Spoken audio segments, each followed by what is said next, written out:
Bonsoir, Mesdames, Messieurs. François Trépanier qui vous souhaite la bienvenue à une autre édition de La Vitrine. En deuxième partie d'émission, on va parler du télébingo de la télévision du Richelieu qui est extrêmement populaire. On reçoit notre animateur Alain Rameau qui va être avec nous. En première partie d'émission, bien heureux de parler de l'inauguration de la place publique du Vieux-Saint-Jean qui aura lieu le 2 mai prochain. Pour en parler, il est chef de... Là, ça va peut-être prendre du temps pour vos rôles, messieurs, mais on le fait quand même. Il est chef de division logistique et événementiel, service de la culture, du développement social et du loisir à la ville de Saint-Jean-sur-Richelieu. Simon Raymond Hamel, je l'ai bien dit, Simon? C'était parfait. Bienvenue à l'émission, accompagné du chef de division ingénierie, service des infrastructures et de la gestion des eaux à la ville de Saint-Jean-sur-Richelieu, Louis Poulain qui est avec nous. Salut Louis. Merci. Bienvenue à l'émission. Salut. Merci. Messieurs, moment très attendu, le 2 mai prochain, à compter de 17h, c'est l'ouverture officielle de la toute nouvelle place publique du Vieux-Saint-Jean. Simon, à quoi doit-on s'attendre pour cette soirée d'ouverture?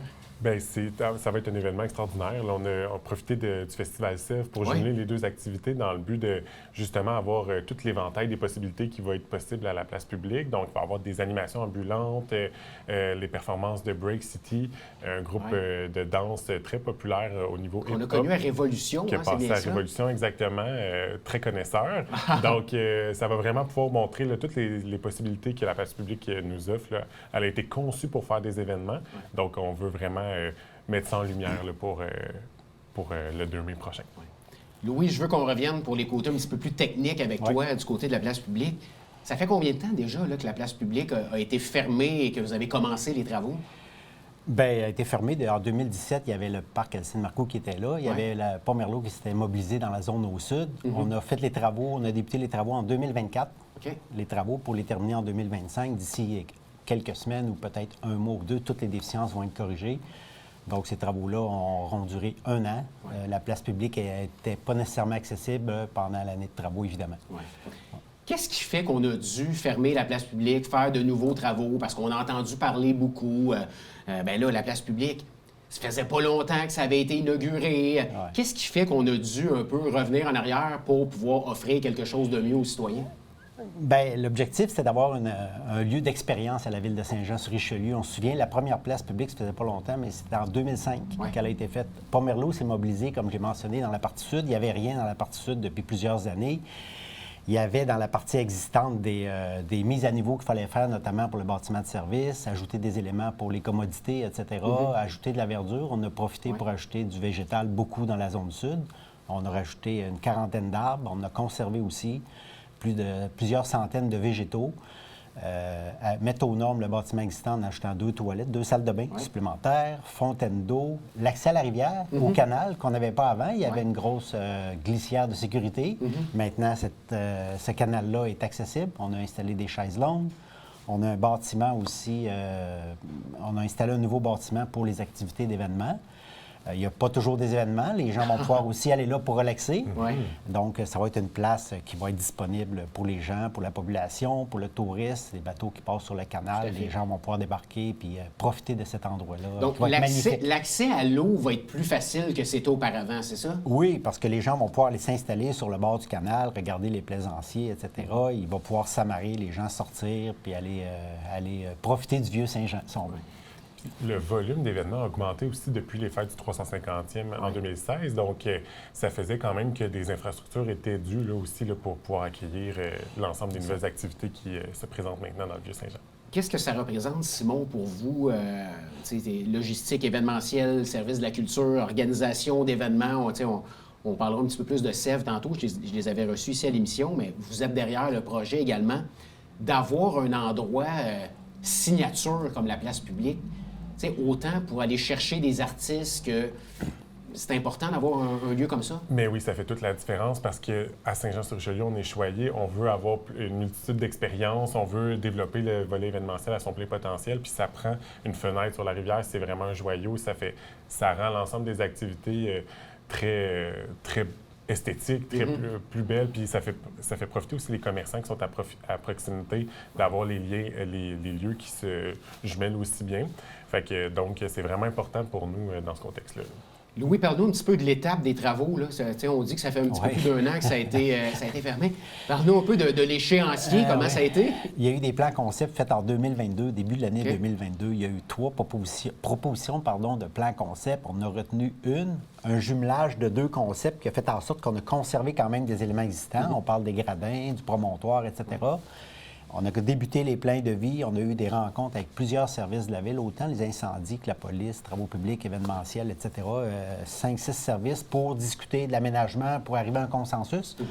Avec notamment avec les gens en environnement, etc., pour en arriver à un consensus, puis finaliser les plans de vie à l'automne, hiver 2024 pour débuter les travaux.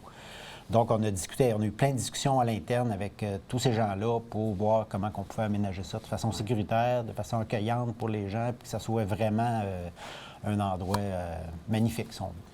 Puis, outre le fait que c'est magnifique, aussi les commodités qui ont été ajoutées, comme garder l'auditoire comme qui est là, ou les branchements électriques qui sont faciles, qui sont plus facilitants aussi, c'est vraiment des gages de facilité pour les nouveaux promoteurs qui veulent s'établir à Saint-Jean puis organiser des événements. Ça permet de réduire les coûts de chacun des projets événementiels aussi dans ce contexte-là. Si je peux ajouter, désolé, on a eu une grande participation aussi. On a des partenaires dans ce projet-là. On a l'Agence Parc Canada, sur lequel la logette est là. Le terrain de l'accès à la logette est sous propriété fédérale. On a aussi le ministère des Transports, Mobilité durable, qui a participé à l'élaboration notamment de la placette d'interprétation. On a une œuvre d'art là. On a installé des brumisateurs, etc. Donc, c'est vraiment un endroit particulier, spécial. Quand on revient en arrière, puis... vous avez eu le mandat de renouveler la place publique, de la refaire un peu en neuf, si on veut, au goût du jour. Je pense que ça a été une demande également du Conseil de ville de Saint-Jean-sur-Richelieu qui ont voté pour pouvoir donner un budget pour refaire la place publique. Quand vous êtes rencontrés tout le monde en brainstorming pour dire « OK, ça prend ça », l'expression « no-brainer », des fois, « OK, ça c'est un no-brainer, ça prend ça, il ne l'avait pas », qu'est-ce qu'on va retrouver à la place publique que peut-être on n'avait pas avant? Qui va aider justement pour l'organisation d'événements, le bien-être des citoyens. Qu'est-ce que c'était sûr que ça devait être là pour la nouvelle place publique? Le bâtiment existant, on a ajouté 2 salles de bain sans agrandir le bâtiment existant. La mise à niveau de ce bâtiment a permis d'ajouter 2 salles de bain pour ça. On a un bâtiment préfabriqué qu'on a ajouté aussi, ne serait-ce que pour faire l'entreposage d'équipements pour les événements. Il y a un panneau électrique à proximité pour se brancher, comme Simon l'a mentionné. On a ajouté des espaces, je dirais pas ludiques, mais des brumisateurs pour les enfants et les gens qui veulent se rafraîchir. C'est des brumisateurs qui sont sur demande. On paye sur un bouton, puis la brume sort. On a acheté des petits plots aussi où est-ce que les enfants, c'est pas un parc, mais les enfants peuvent circuler sur ce petit plot-là, tout près du bâtiment existant. Les gens peuvent s'y asseoir. Table à pique-nique, chaises longues, espace pour discuter, espace pour relaxer, espace pour manger. On a, avec la collaboration de tous les services et nos partenaires, on a essayé d'élaborer justement un endroit qui pourrait satisfaire tout le monde en étant de façon générale accueillante pour tout le monde. Puis la présence d'événements aussi nécessite qu'il faut avoir des zones d'ombrage, des zones ensoleillées. Donc, il va y avoir aussi éventuellement l'ajout de toiles d'ombrage qui vont venir atténuer un petit peu le ça avait été demandé, Simon? On avait beaucoup de commentaires à cet effet-là, puis on est content de pouvoir renouveler ça. Puis avec des installations qui sont permanentes désormais. On en avait ajouté il y a quelques années. Puis aussi l'accès à l'eau, comme Louis le disait, on a maintenant un abreuvoir directement sur le site. Donc, ça aussi, les gens vont pouvoir en profiter. Là, on sait que le Festival Sèvres qui s'en vient, qui est le premier festival au Québec, je pense, un festival extérieur qui s'en vient prochainement. Qu'est-ce qu'il va y avoir d'autre, Simon? Est-ce qu'il y a une programmation déjà pour cet été? Est-ce que vous allez animer la place publique? Bien oui, on est très contents du retour du Festival Sèvres pour une 3e édition cette année. Ensuite, ce qui va suivre, il va y avoir très certainement le retour d'un été chaud.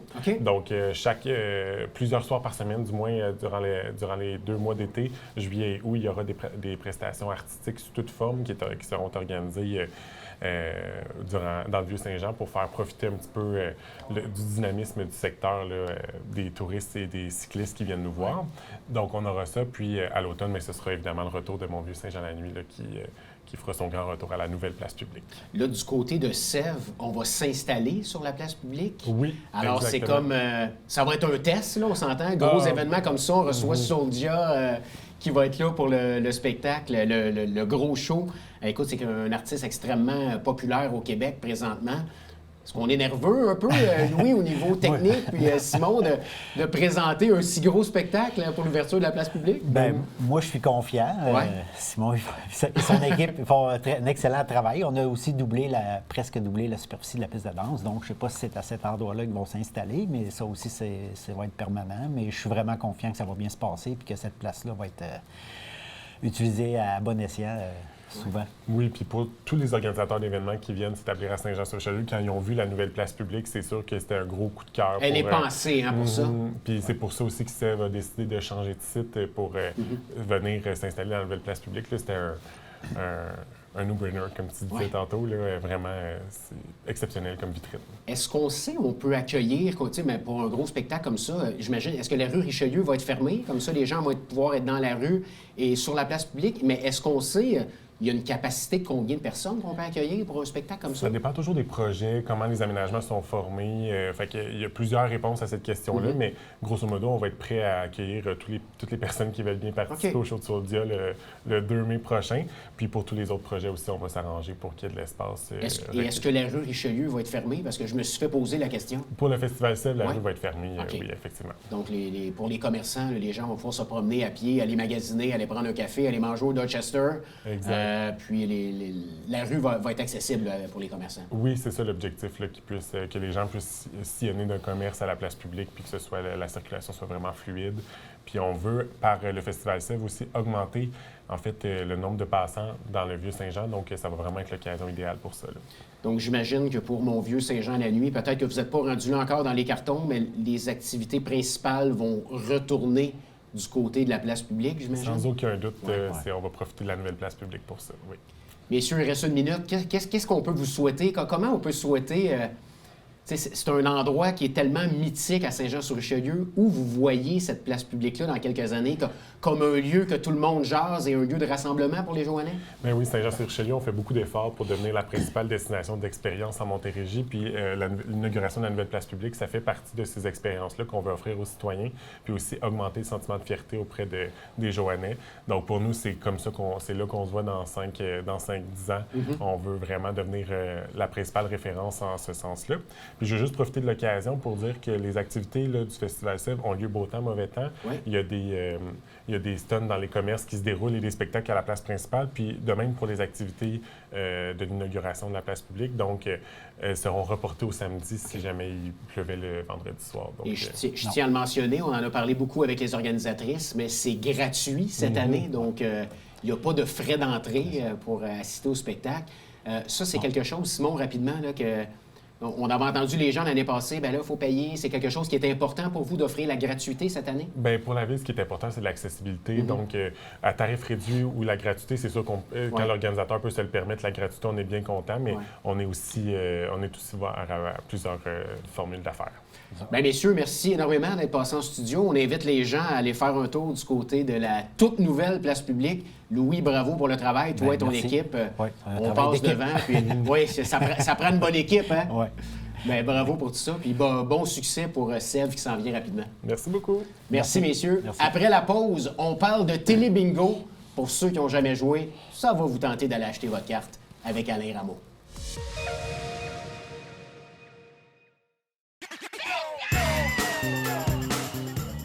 Vous êtes un adepte du bingo. Télébingo vous permet de jouer dans le confort de votre foyer. 4 500 $ en prix à gagner. Et pour ce faire, vous devez vous procurer un livret comme celui-ci au coût de 9,50 $ chez l'un de nos détaillants, dont la liste apparaît sur notre site internet tvhr9.com. Donc, c'est un rendez-vous dimanche matin 9h30. Télébingo.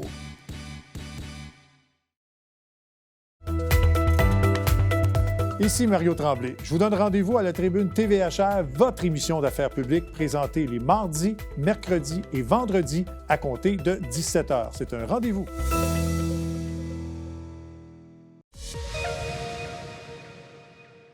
Nous sommes de retour à la vitrine et depuis 2012 déjà, les téléspectateurs peuvent jouer au bingo à tous les dimanches matins à la télévision en regardant la télévision du Haut-Richelieu et maintenant en regardant en ligne.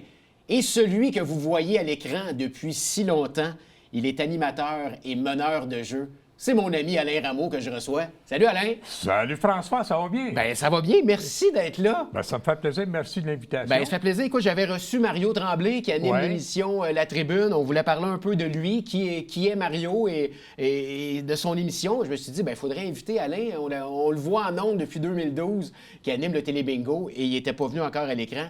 Alain, parle-nous de cette passion-là pour le bingo. C'est arrivé comment dans ta vie, ça? OK, le bingo, ben, je jouais au bingo. Ouais. Puis à un moment donné, j'étais à la salle de bingo à Saint-Jean. Puis il entraînait des meneurs de jeu, puis ça faisait plusieurs qui passaient. Puis je lance une boutade comme ça. Oh, je serais capable de faire ça, moi. Comme ça, tu sais, sans... Sans fait que, attente. c'est ça. Puis ma conjointe du temps me dit, ben, va donner ton nom. Fait que je dis, bon, attends, je vais donner mon nom à la personne qui est en charge. Puis ça reste comme ça. Puis quelques mois plus tard, il y a une personne qui vient, j'étais à la salle à jouer, la personne vient me voir, elle dit, vous avez donné votre nom pour mener le meneur de jeu? Je dis, oui. Elle m'a dit, serez-vous prêt à commencer demain? Oui, c'est pour l'entraînement, là, Oui. que sûrement. Là. Ben, je dis, OK. Fait que c'est comme ça a commencé en 99. Parle-nous du rôle du meneur de jeu au bingo. C'est un rôle extrêmement important, mais puis sous question, qu'est-ce que ça prend comme qualité pour être un bon meneur de jeu au bingo? OK. Pour être un bon meneur de jeu, il faut que tu connaisses un peu le bingo quand Oui. même. Là, ça serait quand même important. Puis avoir de l'entre-gens, aimer être dans le public. Aimer faire affaire avec le public, ça, c'est bien important parce que si tu n'aimes pas la communication avec les gens, oublie ça. Puis une voix quand même qui est quand même bonne. Là. Puis c'est ça. Moi, ce serait des critères là, pour être un meneur de jeu. Puis, tu sais, tu parles que tu as commencé ça en salle. Là, tu le fais, oui, à la télévision, mais tu es encore meneur de jeu Oui, en à salle. la salle de bingo communautaire à Cher, à Saint-Jean.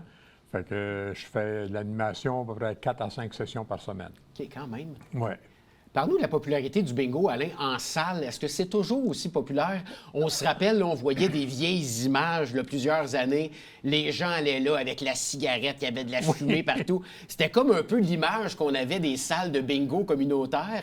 Exact. Je te demanderai pas si c'est encore comme ça, parce qu'on ne Non. fume plus à l'intérieur, mais est-ce que la popularité, est-ce que les gens sont encore au rendez-vous? Ça a baissé un peu. On n'a plus les salles qu'on avait quand j'ai débuté. On avait des salles de près de 300 personnes, disons, surtout les fins de semaine. Là. Ouais.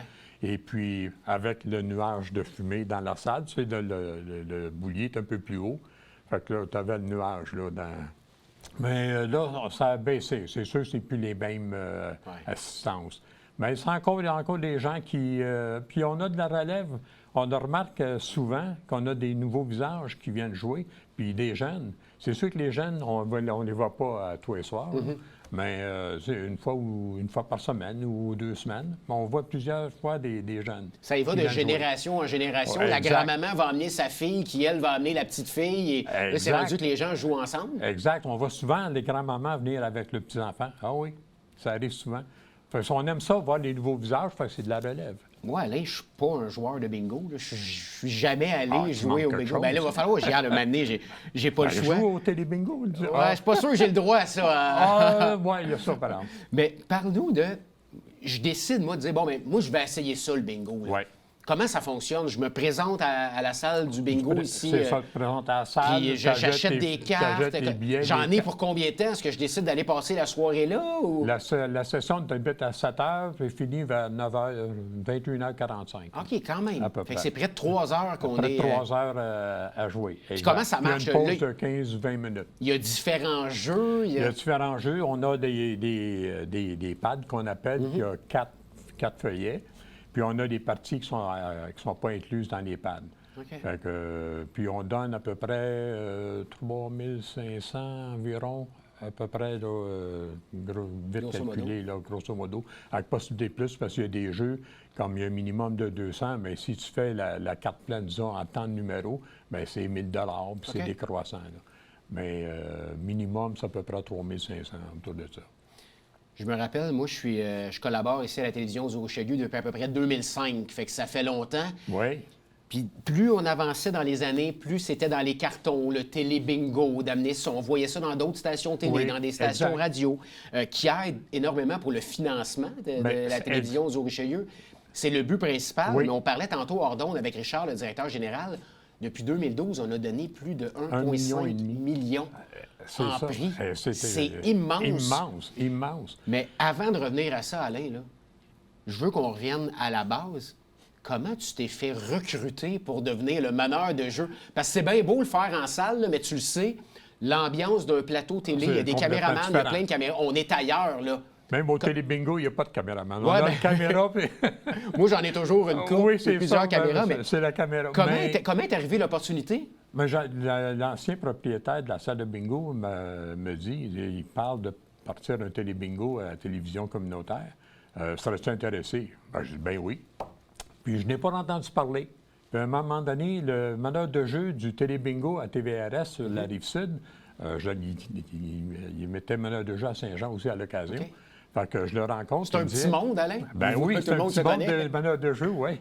Fait qu'il me dit, ils vont débuter le télébingo. Il dit, appelle Richard Astico. OK. Parce qu'il dit, je pense que ça serait bon que tu l'appelles. Fait que j'appelle Richard. Puis Richard, il dit, parfait. Il dit, fait qu'on s'est rencontrés, puis on a débuté la merveilleuse aventure. Avant de commencer cette aventure-là, là, j'imagine qu'il y a eu de la préparation, parce que tu sais, on a des cartes de jeu, on a des livrets. Il y a- Faut, je veux pas dire qu'on va inventer des jeux, mais est-ce que tu as été du brainstorming pour savoir, OK, qu'est-ce qu'on va offrir aux téléspectateurs qui veulent jouer au bingo? Ça, c'était déjà mis en marche. OK. là. Richard avait déjà mis en marche cette portion-là, mais quand tu pars le télébingo, bien, ça prend un boulier, Ouais. ça prend les feuilles pour jouer. C'est tout un paquet de choses à faire. Puis pour les jeux, les jeux étaient déjà faits, mais maintenant, je fais ça avec l'approbation de Richard puis Yves, qui on regarde les jeux, puis que ça a de l'allure. Puis il faut aussi qu'il y ait le temps, parce que ça dure 1h30, il faut que tu mettes des jeux pour que ça rentre dans le temps aussi. Je tiens à mentionner que le télébingo est en direct également. C'est Oui. pas toujours facile de faire de la télé en direct. En direct, des fois, tu peux avoir des imprévus, mais Ouais. si on est chanceux, on a été chanceux Habituellement, dans les ça 12 se ans. passe bien. Oui, une fois qu'il a fallu remettre, parce qu'il y avait un problème avec le boulier, justement, puis on n'a pas pu le régler, fait qu'on a fallu faire 2 télébingos, un après l'autre, le dimanche d'ensuite. Mais c'est la seule fois. Je veux qu'on recule 13 ans en arrière, en 2012. Je veux savoir comment tu te sentais, là. À ton premier télébingo, à quelques minutes de rentrer en onde, t'es là avec ton boulier. Il y a la frénésie de toute l'équipe. Comment tu te sentais, Alain? Nerveux. Ben, c'est normal. Oui. Puis ma conjointe m'a dit, elle dit, les fournées d'avant, là, je me pratiquais. Bon, bonjour, mesdames et messieurs. Ouais. Tu sais, j'étais Ouais. j'étais nerveux, là. C'était une fébrilité, comme tu dis. C'est quelque chose de parti, quelque chose de nouveau. Puis pour moi, mon expérience, c'est la première expérience en télé, Oui, puis en direct en plus. tout à fait. Fait que, ah non, c'était beaucoup de fébrilité. Parce que, tu sais, on le voit avec nos invités qui viennent dans nos différentes émissions ici à la télé. Les gens arrivent, sont très à l'aise. Puis là, une fois que tu vois, là, OK, il y a des caméramans, il y a 5-6 caméras. Là, tu te fais installer un micro, tu es assis, puis là, tu vas entendre stand-by bientôt. Là, on sent des fois un Ouais. stress arriver. Mais quand c'est Ouais. toi qui anime le show et en direct, C'est ça. il y a un petit stress T'as de peur- plus. Oui, c'est ça. Tu as peur de bafouer, mais ça, dans mon cas, bafouer, c'est presque normal. Ça fait ton arrive, charme. ça. C'est ça. Fait que, non, c'est quelque chose. Ah oui, ça, c'est une belle expérience. Franchement, là, je pensais jamais avoir vivre ça, puis franchement, c'est quelque chose. Je suis curieux de savoir, Alain, les gens que tu côtoies à la salle de bingo communautaire, Oui. est-ce que ces gens-là vont jouer au bingo télévisé également? Est-ce que Oui. c'est une clientèle qui Oui. est Oui, fidèle? il y en a ouais? plusieurs, oui, il y en a plusieurs qui jouent. Puis lorsque, c'est comme en fin de semaine, je travaillais à la salle. Fait que quand je finis ici, je m'en vais à la salle. Puis là, il y en a qui ont joué. Fait que là, j'arrive, ah, t'as pas sorti mes numéros. Tu sais. C'est tout le temps, c'est tout le temps, tu sais. Oui, c'est ça. Mais oui, il y a plusieurs qui jouent. Puis maintenant qu'on joue par En Internet, ligne, oui, les gens en peuvent ligne, regarder en ligne. ça, c'est parfait. On a plusieurs qui jouent en ligne maintenant. Puis les gens qui n'avaient pas, soit qui n'étaient pas abonnés à Vidéotron ou qui n'étaient Oui. pas servis par Vidéotron. Fait que les gens peuvent peuvent jouer maintenant. Puis ils apprécient ça. Là, je suis persuadé qu'il y a des gens qui regardent l'émission qui sont un peu comme moi, qui ont dit, ben moi, j'ai jamais joué, mais j'aimerais ça, essayer ça, le bingo. Ben oui. Comment ça fonctionne, le bingo TVHR? Où est-ce qu'on se procure les cartes? On a une trentaine de détaillants. OK. La plupart, c'est des dépanneurs. On a des épiceries aussi. TVHR9.com pour aller chercher tous les... C'est ça. À TVHR9.com, il y a un onglet Télébingo puis de la liste des détaillants. Fait qu'un livret, c'est ceci. Fait qu'on a un livret comme celui-ci qui contient 5 feuilles de jeu. OK. C'est de couleur. Sur la première page, tu as la description des jeux. Fait que les gens peuvent voir qu'est-ce qu'on va jouer. Puis on a les feuilles. On a la feuille orange, on a la feuille rouge, on a vert, jaune et bleu. OK. La bleue, bien, c'est la carte pleine. OK. Carte Celle-là est pleine. payante des fois. Elle est Quelques fois payante. par année, elle est plus payante aussi. Oui, la carte pleine, c'est 2500 Quand même. Et si on a la boule chanceuse du jour, et si la boule chanceuse n'a pas été gagnée lors des 4 premiers jeux, le 500 est ajouté à la carte pleine, ça fait 3000 Wow. Fait comme ce matin, on avait un gagnant de 3000 Fait que tu reçois un beau chèque de 3000 C'est intéressant. Ça se prend bien. Ah, ça se prend paye très un bien. voyage, Les ça? gens, ben oui, certain. Écoute, des fois, les gens viennent chercher leur chèque avant qu'on tourne Sport Express Oui. ou avant qu'on tourne la vitrine. Puis c'est drôle, tout le monde rentre avec le gros sourire Ah, ici. gros hein? sourire. Oui, ça, t'es sûr, tu vas avoir un gros sourire, puis ils sont très contents. Puis il y en a, ça fait longtemps qu'ils jouent, puis qui n'ont pas gagné. Puis là, c'est la première fois qu'ils gagnent, alors là, ils sont excités. Alain, la popularité du Télébingo, elle est présente. Hein? Oui. Oh, Tu t'en oui, rends puis- compte, tu te oh, promènes je dans m'en- la rue, les gens te reconnaissent. hein? Oui. Puis, oui. Puis, tu sais, bonjour, puis comme Oui. sûrement dans ton cas, bien, Beaucoup. beaucoup. Fait que les gens disent, ah, je joue au Télébingo, c'est toi le meneur de jeu de bingo. Des fois, je reconnais la voix, ils sont pas sûrs. Ah, ben, la voix, c'est lui. Mais tu sais, ça revient à la même chose de ton côté. On te voit à la télé à chaque semaine. Et quand les gens nous demandent, les gens regardent ça, la télévision régionale, la télévision du Richelieu? Oui. Tu sais ce que je leur Oui. réponds? Viens faire ton épicerie avec moi un samedi matin. Oui, Hein? exact. Exact. Ça, c'est vrai. Ça, c'est un bon point. Oh oui, c'est bien populaire. On a de très bonnes émissions. La vitrine. Ah, ben écoute, c'est gentil, ça. Certains Sport Express. On est-tu en train de se flatter un peu? Ouais, là? je pense Ben écoute, que je te oui. relance que le bingo est très bon, Alain. OK. Hey, Alain, merci d'être passé à l'émission. Y a-tu quelque chose qui s'en vient? Oui, notre Super 5000 Ouais. le 4 mai. OK. Une carte pleine qui vaut 5 000 Fait que c'est un feuillet comme celui-ci, au coût de 9,50 9 cases. Puis on le fait après le bingo régulier, télé-bingo régulier. C'est un programme double. Un programme double. Fait que 11h30, le super spécial, 5 000 dimanche 4 mai. Ben, ça va être un rendez-vous. Puis c'est un rendez-vous à tous les dimanches matins, Alain. 9h30. Merci d'être passé à l'émission. Ça fait plaisir. Vraiment intéressant. All right. Hey, merci à tous d'avoir été des nôtres pour la vitrine cette semaine. J'espère que l'émission vous a plu. Et on se donne rendez-vous la semaine prochaine. Salut!